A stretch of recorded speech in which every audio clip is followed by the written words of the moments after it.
My name is Karolina Šegir. I am senior gas expert here in the Secretariat.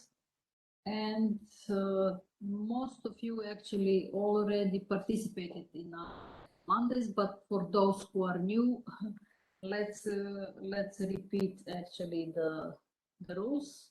I believe that you all already know them through our COVID years, but please keep unmuted yourself, and then with camera it's better if it's off, I mean for connection reasons. We will have one presenter today with approximately 20-30 minutes presentation. All questions will be discussed after the presentation, but nevertheless you can type in your questions in chat function, and then we will come back to the question. And of course after presentation you can just raise the hand and say your question, and then of course don't forget to unmute your microphone and turn on camera, and this is what I usually forget to do.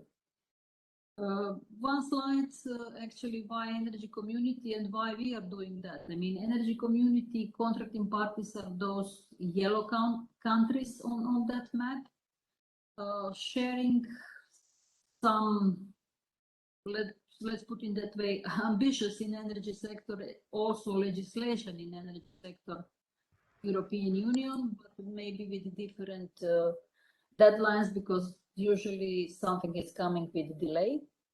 Nevertheless, you all know that methane emissions regulation is still not obligatory in Energy Union, although last year was dedicated to it, and this year will be dedicated to discussion about this regulation.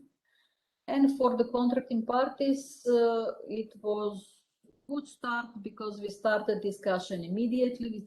We started even, I mean, companies started with reporting in the same format like the European Union gas companies in this market gas questionnaires, and we are developing this further.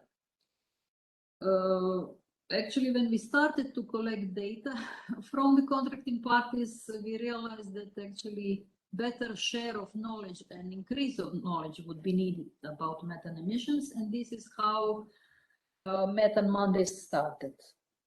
And to surprise, actually, it turned out that we always have 80% from European Union contracting parties and 10 to 15% from contracting parties, but also with participants from Japan or Canada or US or Russia or Turkey. So it turned to be good product, and you are welcome all.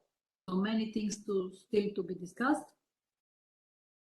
Last year we were focused on 7 webinars on different elements, mainly about monitoring and reporting formats, how to do it, how to verify it, how to follow recommendations by different institutions to decrease methane emissions in gas and oil industry, hearing about some good examples. And we will continue to do this this year as well, moving kind of along these elements proposed by the EU regulation. And this goes, of course, around monitoring and reporting and verification of this reporting. It goes about leak detection and repair standards, and how to limit venting and flaring. And what is on particular focus of the Energy Community and of today presentation is methane emissions coming outside of the European Union, and how to actually make transparent methane emissions of importers and transit routes to the European Union. So we are starting from back, I would say. So first, what to do with the gas and methane emissions coming to the European Union, and I believe that MiQ certification will explain how it can be used, for particular for that element, but not only for that. So today we have with us Mr. George Tijbosch, CEO of MiQ. He's already. MiQ stands for Methane Intelligence, and this is a non-profit organization established by RMI and Systemic, and it's pioneer in implementing methane emissions certification systems. But about that you will hear more directly from CEO. To introduce Mr. Tijbosch, I'm really pleased that he agreed to be with us today, because you might note in our different invitations and reminder that his position was changing in the text. That was not by mistake. That really happened from the period when we started to arrange this presentation until today. So from senior advisor, he now is taking position as a CEO. Before that, he was director of origination at Centrica, dealing with Centrica's strategy, gas and power transactions, and those part included actually gas certification as well. I mean, green gas certifications deals. For that, Mr. Tijbosch had experience financing sector, I would say, being director for commodity trading desk at London City Investment Bank. So keeping different position at Goldman Sachs and Merrill Lynch, and also JP Morgan. But before that, before this financial experience, he actually started having this master in chemical engineering at BP as a sales manager for fuels and lubricants, and then moving to London for BP oil derivatives as a sales senior marketer for commodities. So you can see this is really great experience and mixture experience, and now bringing really something new, which is pioneering in this certification of methane emissions. So, Mr. Tijbosch, floor is yours. Thank you very much. Can you hear me there? Just checking that. Thank you very much for that introduction. And yeah, it's my pleasure to be on this talk. Indeed, we have been speaking about it for a couple of months, and here we are suddenly. So I look forward to discuss methane certification with you all here on this, and I'm sure there's going to be many questions. So I will give a short presentation here, and then I'm sure we can delve into some of the questions. It's a very technical subject, and there's many angles on it. We try to address many of them with the way we've set up MiQ. But we always notice that sometimes we set up a 3/4 of an hour discussion with an operator who wants to understand what we're doing, and ultimately we end up discussing 2 hours plus once one delves into some of the nitty-gritty and technicalities. So yes, I'll try to share my screen.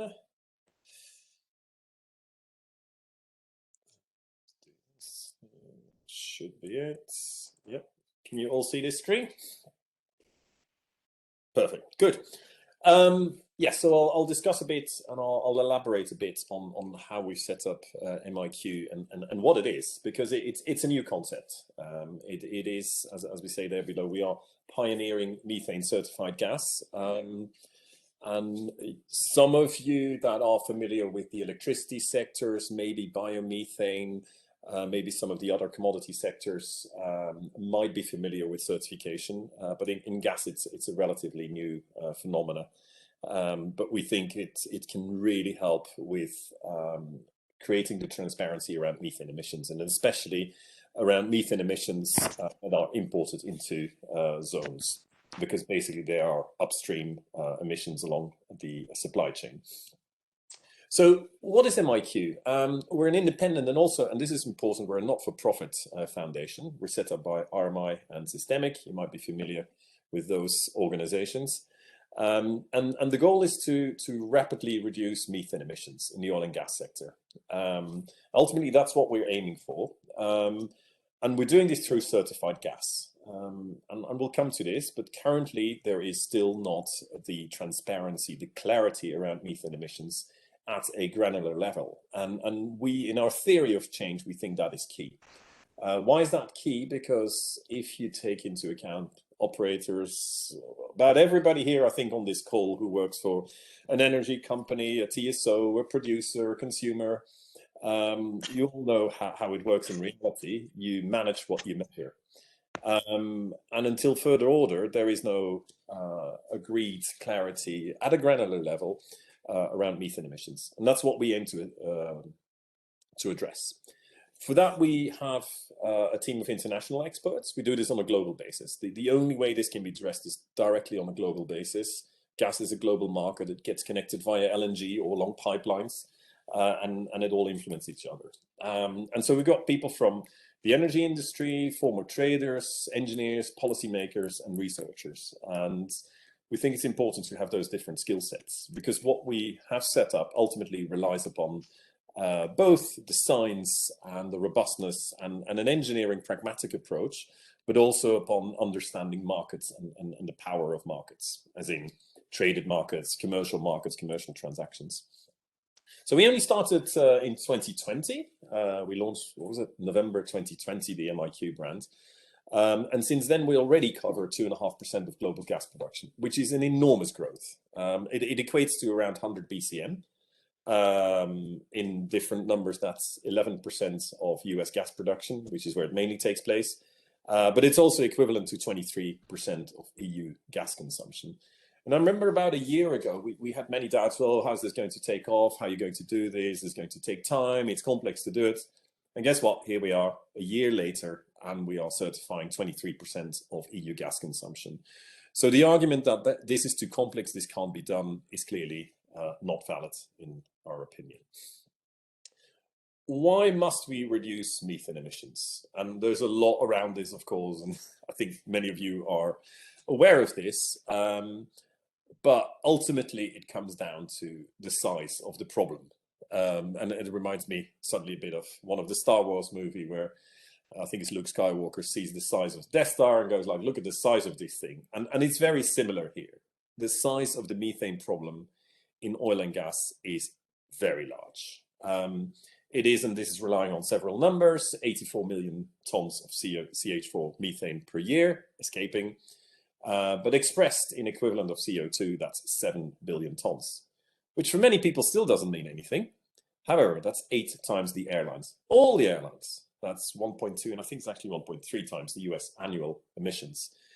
And it always amazes me the hype and the attention that some of the media gives to, for example, let's put hydrogen in planes, or batteries, or nuclear fusion. And I'm an engineer by training, and I love this from a technological perspective. But it's not going to solve our climate change, our climate problem. Whilst here we've got 7 billion tons of CO2 equivalent, 8 times all the airlines. The good news is, and I'll get to that, this can be solved. It can be solved in a decade, we believe. And we're not the only ones who are saying this. The solutions exist to abate methane emissions. The IEA says as well, around 75% can be abated with current technology. So the question is really, why is it not done? And again, it comes back to there is no transparency. So clearly the industry has already dealt with the very large leaks because it creates huge safety issues. And also the interesting part here versus some other, let's call it pollution areas or issues, is that what you don't emit as methane emissions, of course, you can sell it. So it is actually a product that can be sold, and that's quite unique compared to, for example, problems with sulfur in the oil industry. It's very difficult to monetize that. But despite that, because the leaks take place over pipelines that can be thousands of kilometers long, or well pads, or installation with hundreds of wells spread out in remote areas, including, we are actually down in the lower numbers. And so around 3.2% leaking is actually making gas the equivalent of coal. And the current number average across the globe, so that's this 84 million tons, is around 1.5%. And we believe that if we go to this 75% IEA number, we can go from 1.5% to around 0.2% or below. And that abatement can be happening this decade. That's taking about 6 billion tons of CO2 out of the equation by 2030. And that's going to be a very large contributor to combating climate change. I think it's actually the largest one that there is that can be done. Even EVs don't even come close in size of what can be done. But again, we need the transparency, and that's what we're hoping to create with the MiQ framework. So how has this journey taken place so far? So as I said, we started end of 2020, and we've had a huge uptake by a large number of very large and important gas producers, mainly in the United States. So you got EQT, Chesapeake, Comcast, and obviously also Northeast Energy, and ExxonMobil and BP. And you see there on the right some of the press coverage that we are receiving, and feel free to look those up. And for those of you who like podcasts, there's a good one on redefining energy at the bottom right that gives an overview of what this is all about. So we are currently doing 100 BCM per year, and this is now going into a registry, because for certificates you need a registry. You need a central, let's call it authority, to vouch that a unit of gas, and we do this per MMBTU, has been certified, and we manage that via the MiQ registry. So if buyers want to buy certified gas from a producer, the way they do that, they buy the gas and they ask for the certificates to be delivered with the gas. And this can be done independently via slightly delivered, or also called in a different style of transaction, which is called bundled. And again, for those of you who are familiar with the GOs, the guarantees of origin in electricity, there is a lot of parallels to this. There's also some parallels to how biomethane is managed. And then in the international world, on renewable electricity, maybe you've come across a system called IREC, International Renewable Electricity Certificates. It uses similar kind of concepts. So we're seeing rapid growth in North America, and we are now translating that into wider global adoption, starting with LNG in the first half of 2022. Gas certification, let me put it in context, because there is a lot already ongoing. So one is voluntary action, and I know there's a lot of noise, obviously, around operators not doing enough, but actually there is a lot. There are many companies that have been doing a lot of action when it comes to methane abatement and methane management. So several and many companies have set up their own LDAR systems, including many are developing technologies to measure methane emissions. We see a lot of companies that are part of wider industrial organizations or voluntary in general, such as OGCI, for example, of MGP. So there's a lot happening on the voluntary side of things. The issue, obviously, with purely the voluntary is that it is the companies themselves that ultimately are stating the progress they are making or the numbers of where they are. And society has probably got to a point where that might not be sufficient with what's being asked from a climate perspective, and for the wider sense of stakeholders, including governments, employees, shareholders, financiers, and so on. Then on the other hand, there's the regulatory and the policy. So there is existing and future regulation, and typically EPA gets mentioned, and the impending EU methane strategy, for example. And several countries have got very progressive methane legislation. To name one, Norway is clearly a trailblazer in this land. However, it is difficult to align methane regulation and any legislation, and I'm not an expert in this, on an international basis. Aside from the fact that obviously legislating is a much slower process in many cases, And the last one is for legislators, it's often quite difficult to start legislating areas where there's still a lot of uncertainty on how to go about it, where there's no precedent, where there are no case studies. And that's where we think certified gas comes in. We're doing this initially on a voluntary basis, but it's set up such that the way we've designed MiQ, it can be adopted by regulation if it sees so fit. But we create the market now.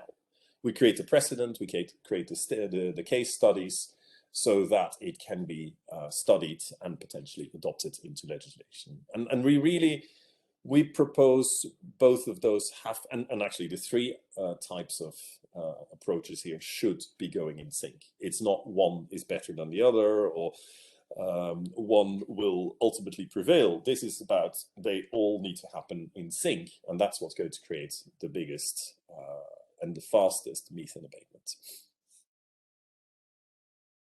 How does it work, MiQ, in practice? So this is about the actual standard, how we do this. And I've tried to summarize here in a single slide what we actually do in per segment, we call them, and I'll come to the gas supply chain segments. What we do, what's described in around 100 pages. So forgive me here if I go too fast about some of the aspects. But what we've done, we've tried to bring in part of existing practices because they are being used and they have got their merits. And in many cases, some of the existing practices are being used for regulatory purposes as well. But also recognizing some of the shortcomings of some of these practices, and also the evolving nature of methane technology, methane tank we call that. And so what we've done, we've got three pillars here as the basis. One is the calculated intensity, and this is often referred to as methane emissions. As emissions factors rather. And again, I'll spare the details on how those calculations happen. This is explained in detail in the actual standards. And before I forget to say this, our standard is open source. So it is available on our website, miq.org, for downloading. And we think this is important. You cannot have a certification where we come up with a form of black box and call it certification, because how could the buyers or the regulators ever judge what's in the box if you can't see what's in there? So it has to be open source, and it has to be dynamic, and it has to be such that we can and will adapt it over time as we all learn and as more becomes available. However, the methane intensity by itself has its shortcomings, as probably many of you have seen in articles around this. It's ultimately a too theoretical approach. And so we have added pillar 2 and 3, and then the 5 items on the right to make it much more robust. So the first one, so number 2 there, the pillar of monitoring technology, is we impose on certain frequency, and you see it listed below there, the use of actual monitoring technology to check the methane emissions that are taking place. And we do this on what's called facility, which is more a top-down approach, and that can typically be the use of, for example, flyovers, drones, and then also the source level, which is more a bottom-up approach, which typically gets done with, for example, OGI cameras and fixed sensors. But we impose that on top versus the pillar 1. And obviously, the numbers that resulting from there have to be reconciled, and that's part of the whole certification process. The third one, which we actually feel very strong about, and in many discussions it gets totally forgotten, and everybody concentrates on the more technology-driven approach to everything, is the company practices. This is about how do you train your LDAR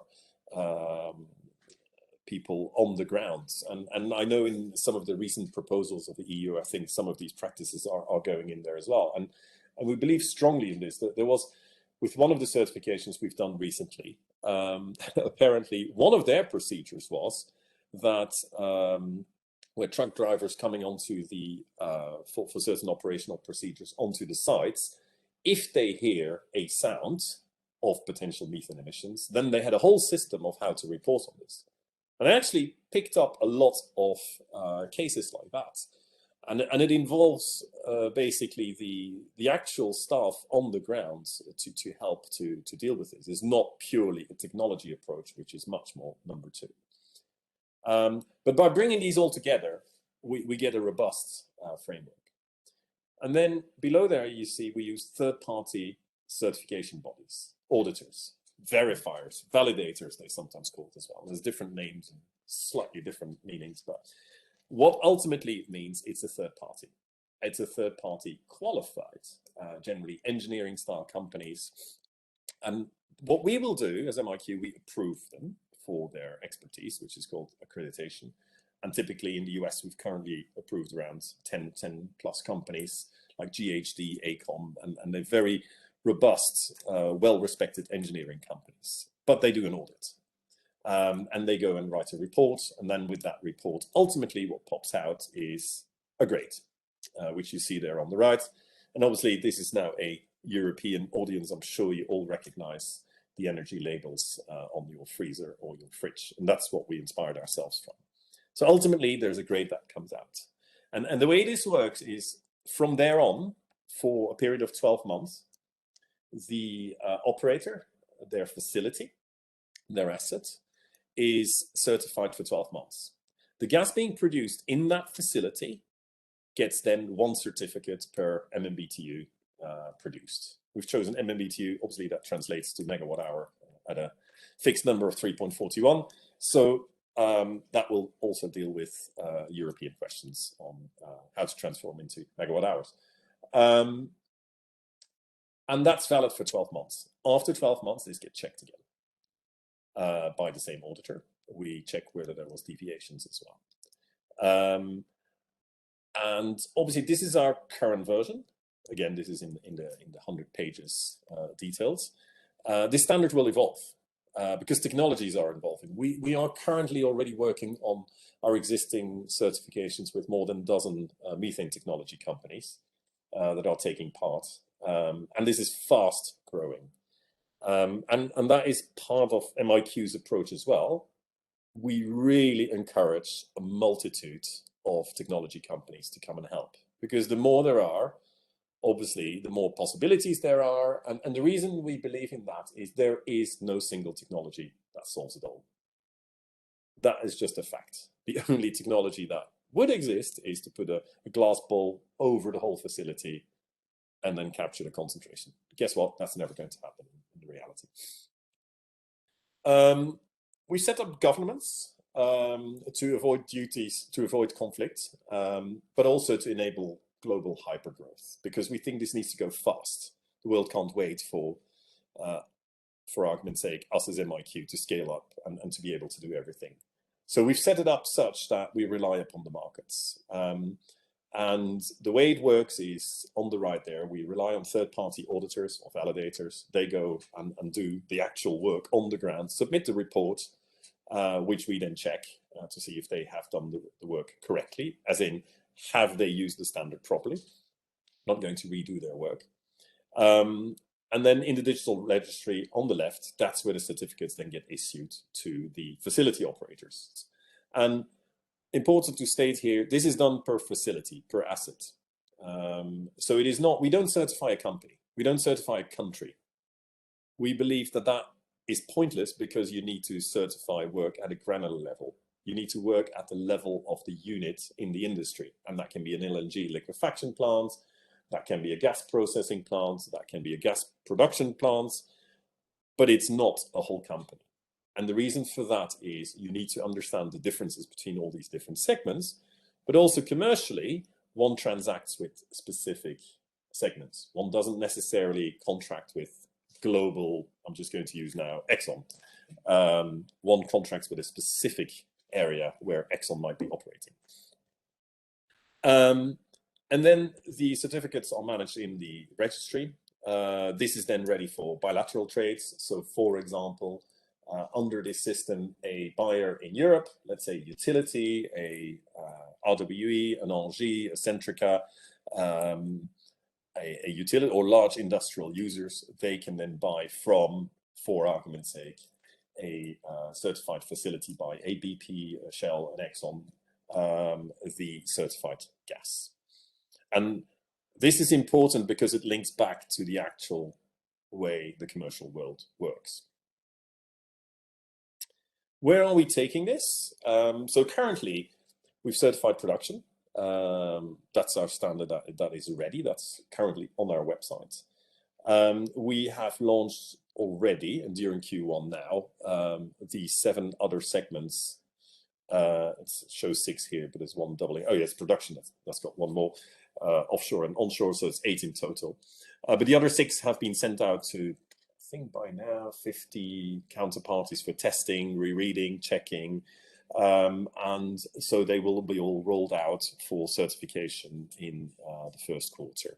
And if there are parties here on this call that would like to participate with feedback, then obviously happy to include yourselves.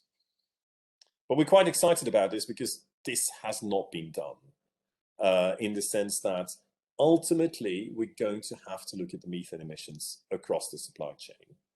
And for all of you involved on the supply chain, I'm sure you imagine this is not such a straightforward undertaking, but it's the only way that it will be credible over time for the buyers or the regulators. How does it work in practice when we do that? I'm going to walk you through an example, of US certified upstream and how that could end up in Europe as LNG. So as per earlier slides, we have, for example, certified EQT, which is the largest gas producer in the US. I think their total production is 6 BCF, so around 60 BCM per year, and we've certified their facilities for about 40 BCM. So those certificates are ready. That certified gas is ready. But for it to be used by a European utility, you first have to go through the LNG chain, because otherwise it wouldn't really be credible if one would make a claim in Europe on US and local still gas. So it has to go through the LNG chain, for which we have the modules that I showed in the previous slide. And at each step, we're going to add the methane emissions along the chain. So in this particular case, we're going to add, here, we're going to add from the liquefaction plants, the methane emissions.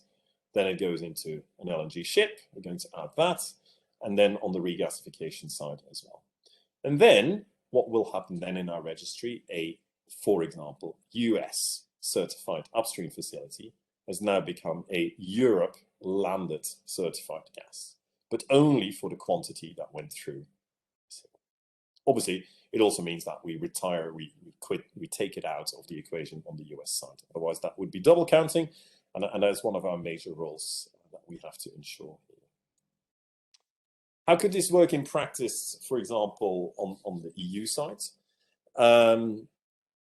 We think, well, you obviously know the EU imports around 90% of its gas. This is the 2019 number. And a system such as a certified gas can be used to track and to know the methane emissions of the imported gas. How that exactly gets regulated, I'll leave slightly blank here. And of course, many proposals are possible, as has been done in the past, whether it's imposing upper limits, whether it's incentives, whether it's linking to other regulatory schemes. There's like dozens of possibilities of picking up something such as a certified gas and then to regulate it. So what we've done there is we developed a certified supply chain, which is this part basically, where it kind of from inception up to here, for example, in Europe, the supply chain gets certified. And so you know the methane emissions of landed gas into Europe. And you need to do it again on the granular level. You can't do this at a country level or at a company level. Because, for example, if I now go back here again, let's say you would be buying gas from a large major. You don't know where you're buying the gas from, and it's still got to go through here and here and here. It's only then that you know credibly the methane emissions of the landed gas. And what one could do, for example, from an import standard perspective, is rely upon a system such as MiQ, and I've kind of plotted below there how it could work in a 5-year horizon. But obviously, this is not our this is clearly going to lead to much wider discussions, but this is just an example that we've lined up, how it could be relied upon as a system to deal with imported gas. And the important thing is here, again, to repeat that, MiQ, it is not for profit. Currently, again, it's a voluntary market, but it could be adopted to regulated markets, as, for example, shown below here. And at that, I'll stop here now and we'll open the floor for questions. Thank you. Thank you very much, George. It was very interesting because I mean, before I heard about the system and I come across with MiQ as a name and title, but not really being aware how this really works. I mean, this comparison with the guarantees of origin, yes, makes sense on the same principles. What I didn't know before is that goes, I mean, not per company, but it goes per plant or site actually. And for that, I have a question before our participants start to put the questions. So, okay. Yeah, so, I mean, up to you. Do you want me to go through the questions, or are there people who want to pose the questions live? That might be easier, maybe. Yeah, but I said while waiting for them to warm up and to put the questions, actually, I have a question. So, if I can imagine, I don't know, huge international company and then certifying field by field, plant by plant, how then this correspond with entire production of this company? I mean, from everywhere. Let's assume, I don't know, Shell or BP or whatever you have as of American customers. Sorry, could you repeat that? Whether the scale is doable, or then be as a, for example, big international company, and then it's certified particular field. Yeah. And this certificate goes to the related is with quantity of that particular field, or it's related to total quantity which this company can deliver. Okay. No, it is definitely related to the quantity of the field. So we don't certify a company. However, if a company certifies all their fields and we add that up, now obviously we have the methane emissions of the company. And the same would be valid for a country, by the way. The reason we don't believe certifying a company makes sense is because you need to see the data at the level of the fields, because that's ultimately where the differences are. There's differences between types of fields. There's difference between a field and an LNG liquefaction plant. It requires different approaches. And so also it needs to give the commercial buyers the possibility to buy from specifically knowing the fields it is attached to. And the other thing I would argue is, if one only would disclose the emissions of a company, that is, let's call it the average emissions, that might be a huge spread inside there. So let's say a company states its emissions are 0.3%, just to say something, a large international company. That might be 1.2% in one specific field and 0.05 on another one. Where am I buying? Because if I'm the buyer, I might have a norm where I say, I want to know, I only want to deal with the cases, for example, where it's below a certain threshold. So buying from an international company where I know the average is 0.3 is almost meaningless. And the same goes with countries, because if you're not buying from a country, you're buying from a specific supplier with, and especially on the LNG side, specific established fields. So that's why we believe it has to be done at that level. Obviously, you can add up all the numbers and then you get to what the company's total would be. And I've been asked that question also by, and this is going very fast there, and it will go there this year. The investor community, and I'm talking about huge funds, like $1 trillion plus style investment funds, they are asking me, when can we look at companies on this basis? And my answer is the same. Once we get to a company that certifies all its fields. And actually, we are in conversations with a company to do that very soon, because it will influence investment decisions. But you have to do it at the granular level. Otherwise, I think we're with weighted averages, which is a bit meaningless, at least in this land. Thank you very much for the answer. I mean, in chat, I see that Professor Stern put related questions, so maybe... Yeah, okay, I'll try to go through some of them. Or maybe Professor can take a floor if... if... Jonathan, yes, please.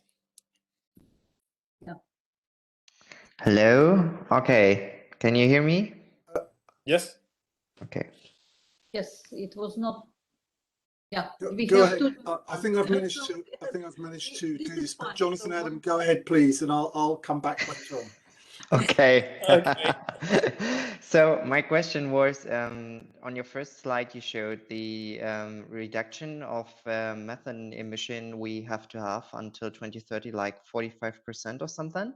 And when I look at the global methane pledge, for instance, I just see 30%. So how do you come to the minus 45%?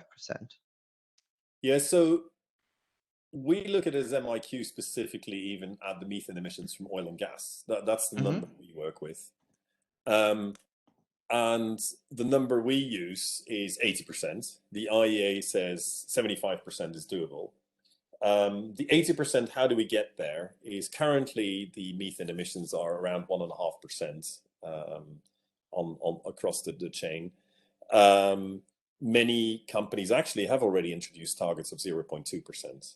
That is around an 80% reduction.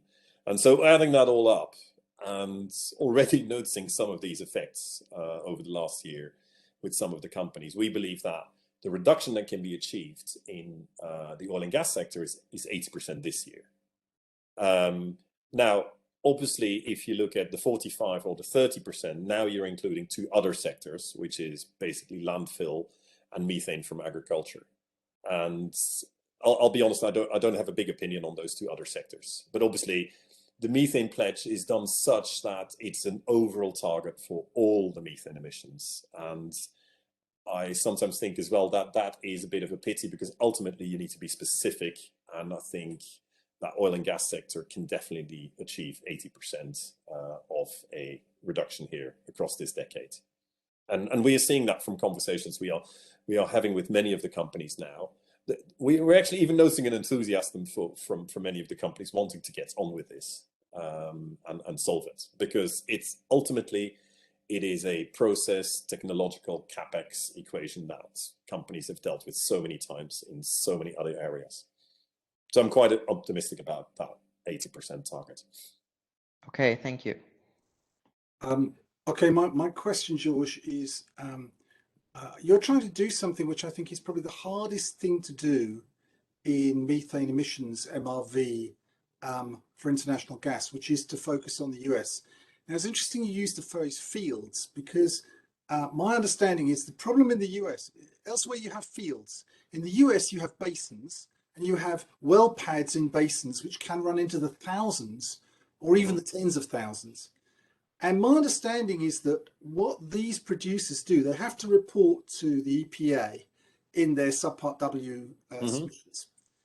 What I don't really understand is how your certifiers or your verifiers are going to check what the company says, unless they're going to do really a huge number of well pad certifications, which of course is possible, but difficult. And the other thing I wanted to say was, I wondered if you'd looked at the Cheniere documentation which is the academic article and the huge amount of supporting documentation. And what I've investigated here is, in that documentation, Cheniere, which is one of the biggest, obviously the biggest LNG seller, one of the biggest gas buyers in the US, says they buy 58% of their gas from identified supply companies where they know where the gas, well, the company tells them where the gas comes from. But the other 42% they buy from traders, and traders don't tell them and maybe don't know where the gas comes from. So I mean, I think you've started with the hardest problem. Yeah. When you go to other countries, you've got identified fields, pipelines leading from those fields. When you go to the US, you've got these immense complication of multiple pipelines, multiple processing plants, multiple storages, and I'm not clear how you're going about addressing that. Yep. No, you're spot on. We've started with the most difficult part, because especially when we discuss LNG, each time we're like, oh, okay, how are we going to get it into the LNG liquefaction plants? And then we look at countries such as, I don't know, for argument's sake, Qatar. It's like, oh, it's so easy to do it there. Right. But hey, somehow that's where we started. Obviously, also because in the US there has been a drive over the last several years to start to come clean around not just the methane emissions, but it's probably also linked to some of the debates around fracking. So when it comes down, you're right, in the US, and actually EQT is one of the ones. I think from memory, there's almost 2,000 wells that are being certified at EQT that we are doing. And so that's where the three different pillars come in. So for example, especially the second pillar is the one that deals with all these different facilities, because we can't get the certifier or the auditor rather to go around to each well path and to check everything. What we do there, it's both combined top-down and bottom-up methodologies. And in the standard, we explain it, the minimum percentage to the statistical relevance of them that have to be applied for it to be valid. And so, for example, the top-downs have to cover, obviously, all the well paths so that they get addressed. And then equivalently, on the bottom-up ones, it needs to identify if I take, for example, the A and the B, which is quarterly or 3 times per year, they have to go through it and look at the different sources of, I think it is 50% from memory, and then rotate that through at different time zones. So that deals with the part of the more complex installations. But ultimately, some of the principles are the same. If you take a large LNG liquefaction plant, there will also be hundreds of valves or hundreds of compressors, and so there are statistical methods that one has to use, and that's all embedded in the standard. The question around how do we deal with the gas from the US, which is true, is the more complex one. Ultimately, it sits in the market and then gets exported via Freeport, Cheniere, any of the LNG exporters. And that's totally different than the rest of the world. In the rest of the world, most of the time you have a gas field next to an LNG liquefaction plant, and that's the only destination.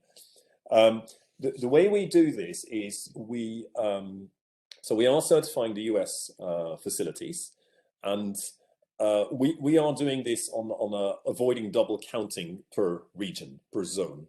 And so if the gas is certified, let's say 1 BCF is certified in the US, and that can be claimed by utilities in the US at that moment, because they are consuming it, and they can say, hey, I bought 1 BCF of gas from EQT, from BT with a grade B. Okay, they can say they bought that.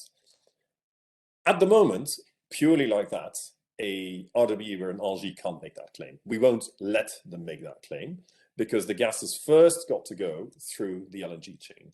The moment it goes through the LNG chain, then we will take it out of the US equation. And so the 1 BCF that was potentially usable as certified gas in the US can't be used as certified gas in the US area anymore. So it has to first show that it can actually go through a certified plant, let's say Cheniere, Freeport, whichever one, Venture, the new ones, and so on. We will then add the methane emissions taking place in that liquefaction plant as well to the certificate. Then it goes into a ship. So we are going to ask for the bill of lading from that ship. In the models we've done, and actually answering part of your question there, we have effectively indeed dug in detail into the Cheniere methodology on the ships. We've even made some tweaks on it and improved a bit further on it. We've spoken to about every engine manufacturer that we could get hold of to kind of improve that model. And actually, we'll take this offline, and I need to ask your opinion on some of what we've come up here with. But we will be then adding the methane emissions from the ship. And then the same we do on the regas. There's another standard that will have to certify the, for example, Montoir in France. You now have 4 components in total with certified facilities, certified assets. That got all added up. Once that happens, now a Centrica, a Cheniere can say, okay, I've bought certified gas because it's landed. Nobody in the US can do that part anymore. George, can I, sorry, I don't want to monopolize. Can I just follow up? I mean, I think that's great, but there's a big space in the middle, which I find incredibly complex. And when I read the Shenya methodology, I realized that it's even more complex than I realized. So the ship, the liquefaction plant, the regas, and the production are possible, I think, to get your hands around, although the production I'm still not sure about. It's what happens between the production and the liquefaction plant, that this gas has to go, could be going through multiple pipelines, processing plants and storages, and it's almost impossible to be sure that you're tracking those molecules as they get to the liquefaction plant. So you have to adopt assumptions. I mean, you just have to. Now, maybe that doesn't matter too much, but I'm struggling with the methodology of what assumptions you have to adopt once for the total of the emissions as it gets to, before it gets to the liquefaction plant. I agree there. The complex pipeline systems in the US, and we are, as you might remember from the presentation, those are the ones that we are rolling out at the moment. And that is one question where we also still have some open questions. We've decided at the moment to make the pipelines in the US on a voluntary basis. But with the way we are writing the standards, if you want to use it for export, you can add the pipelines. And then there are going to have to be some choices whereby, okay, I'm now going to use the example of EQT, which is in the Northeast. You export via Cheniere. You kind of give or take know which pipelines that gas is normally going through. We then add the methane emissions of that gas. But equally, you can take the case of, I don't know, Appalachian gas going through, I think it's Freeport or the new one, Venture. They are almost next door. Now, it's a different case than going through long pipelines. So there are some open questions there that we are in the process of addressing. And yeah, I will say that I will get back to you on some of those questions, actually. Thanks, George. So thanks to both for this discussion and answering the question. I see that we have one or two more questions in chat. So one is from Ben Bock. I don't know if he would like to take the floor, or shall I read it? No, it seems that he's ready to take the floor. I see camera is on. So please. Yes, thank you. Nice presentation, George. Very interesting to hear about what you are finding in your company and certification schemes. As you probably know, Sweden is a fairly small natural gas country in the northern parts of Europe, and we have no upstream production in Sweden at all. Maybe I should introduce myself. But first, my name is Ben Bock, and I'm the technical manager of the Swedish Gas Association. So my question actually deals with what you told us about the pipeline standards that you are developing. I understood that they will be developed during the first quarter of this year. And from our perspective, it will be very much interesting to hear if they will differentiate between transmission pipelines and further downstream, like the distribution systems. If you could tell us a bit about that. Yeah, absolutely. Yes. So we are going to deal with the large pipelines, the transmission ones, to give it that name. And so in the US, they call the federal pipelines, for example. And obviously, we think about a large pipeline going from Algeria into Europe, or from Russia into Europe, or to name some of the more contested, the more discussed ones nowadays. What we are not going to address with our framework is the distribution pipelines. The once one goes into, let's call it retail and ultimate delivery. And the reason for that is twofold. From our studies, from what we can see, that is not where the vast majority of the methane emissions are taking place. We started actually with upstream, as I said, that's where the vast majority are, but then there's still quite a lot in the transmission and the processing and some parts of LNG. So that's what we are addressing. But the second one as well is that in most areas, and this is not everywhere the case, the distribution pipelines are regulated by local governments via TSOs, via regulated asset bases, and so on. And then the third reason is gas is properly bundled and merged and fungible inside those pipeline systems. So to try to distinguish between the different parts of those pipeline systems from I mean, Jonathan just alluded to the complexities we're already facing in the large pipelines in, for example, the US, let alone try to come up with a system in the distributed ones. Yeah. And so for that reason, we actually stop at the transmission pipelines, or alternatively the regas when it comes to importing.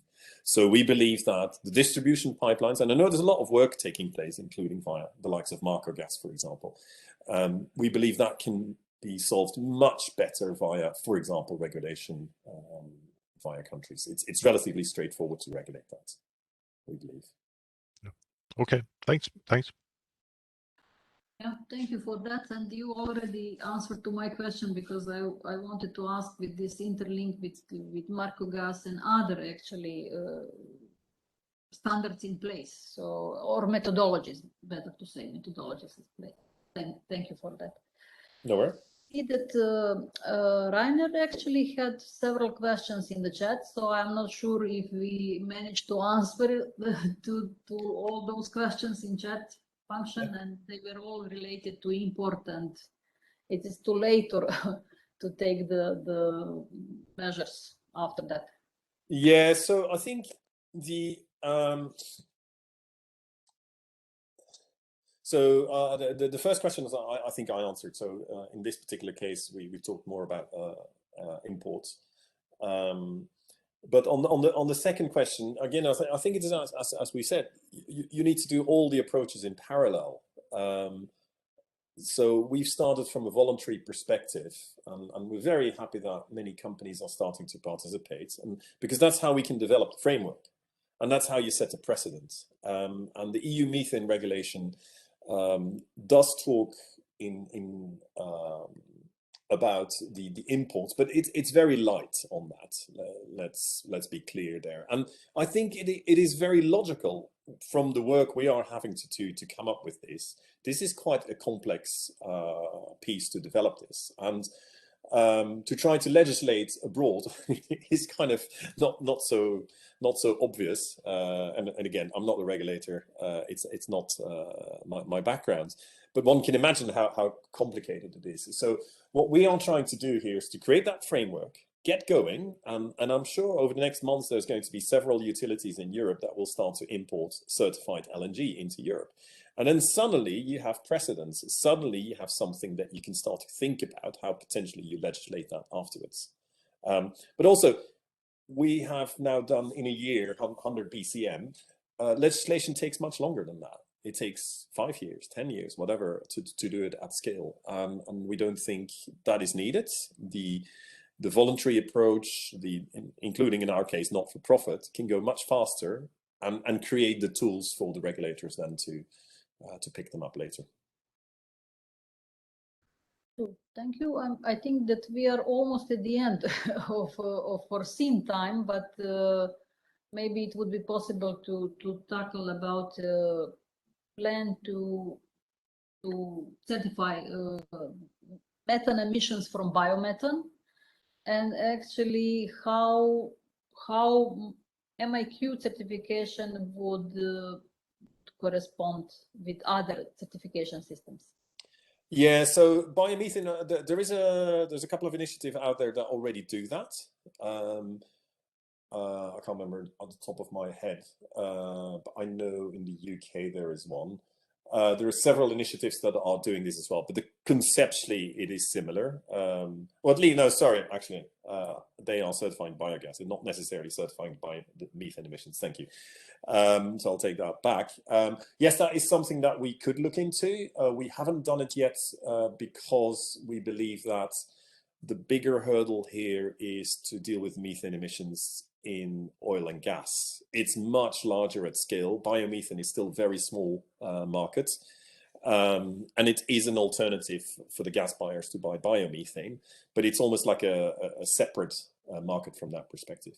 What we will do though is we will also start to, over time, start to certify the methane emissions inside oil. And obviously there's combined where it's associated oil and so on. So we will do the oil over time as well.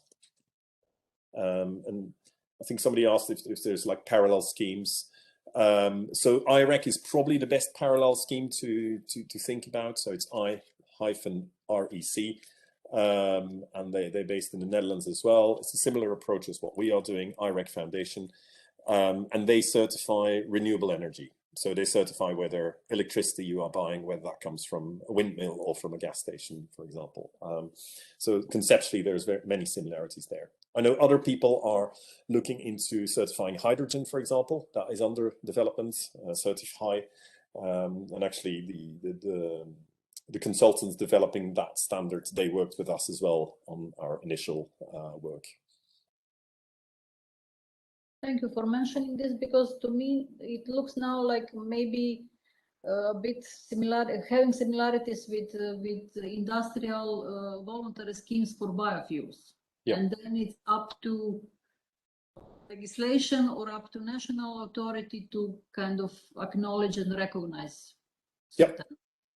Yeah, no, biodiesel is certain aspects of biodiesel we've incorporated in what we've done. Certain aspects of renewable electricity we've incorporated, and what we've done, we've tried to take the well-working parts of each of these schemes and ditch the ones that didn't work. For example, personally, I had to deal quite a lot with some of the carbon offset schemes where there's lots of issues around it. We've stripped that out and tried to come up with something that is at the same time robust, but that's also what's called tradable. The markets can deal with it. It's understandable.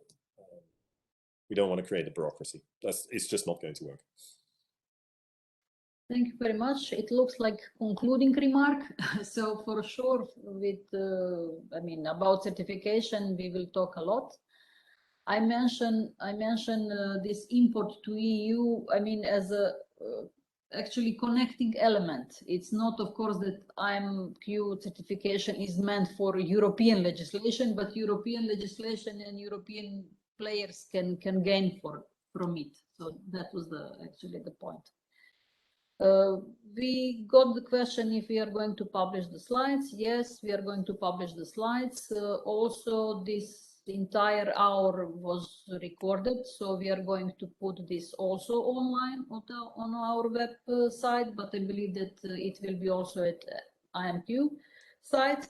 And now I would just like to thank to Georg for this. George, sorry, I mean I am in French and Austrian and all possible languages. Let's put it in that way. I'm good. So we finished this with certification, but I said maybe we can back again to it when there will be need to explain it, maybe in different way. What we foreseen for first half of this year, we have determined the dates and we have the topics. So with some presenters we are still negotiating, but this will also come soon.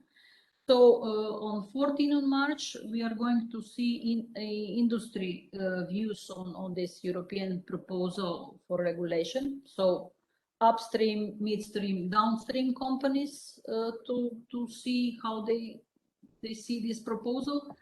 Then in April, we are going to elaborate a bit this global data view, I would say, because EAI will have published new tracker. OGCI has also particular action on satellite data use or better use. Then we have also from Research Gas Center European other initiatives. So this is for April. In May, we are going to see OGMP framework. I mean, again, we did this last year, but we are going to do this again because in May it will be time for the companies to submit reports for the second time. And we will compare this with available technologies, how to come from tier 1 to tier 5 on reporting data. And then for June, we foreseen Margogas best available technologies to reduce methane emissions. So stay tuned, check our website regularly. We have now decent database of people who are interested in methane emissions. So we will continue with Methane Mondays. And now thank to you all for being present with us. And then once again, thank you to our presenter, Mr. Tijbosch, agreed to be with us today. So have a nice afternoon, nice month. So until 14 on March, and then stay healthy and well, and we will see each other again. Bye. Thank you.